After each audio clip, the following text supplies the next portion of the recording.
প্রতিদিনের মতো সকালটা শুরু করলাম এক গ্লাস চিড়ে জল দিয়ে।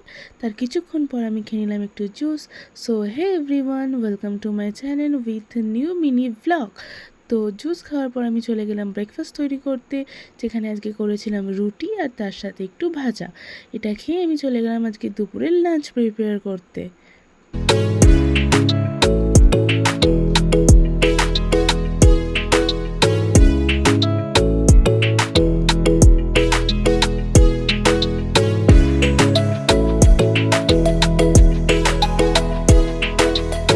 তো আমার এখানে পুরো সব কমপ্লিট, বড়া ভাজা, পটল ভাজা, ধোকাটাও প্রায় ফুটে এসছে। তো আমি চলে গেলাম স্নান করে এসে বসে পড়লাম দুপুরের লাঞ্চ করতে।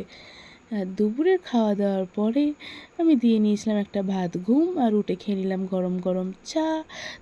তারপরে চা খেয়ে বেরিয়ে গেলাম একটু ঘুরতে, আর ঘুরে এসেই পড়তে বসে পড়লাম। পাড়া জুড়লো বুড়ি কি এলো দেশে, বুলবুলিতে ধান খেয়েছি খাজনা দিব কিসে।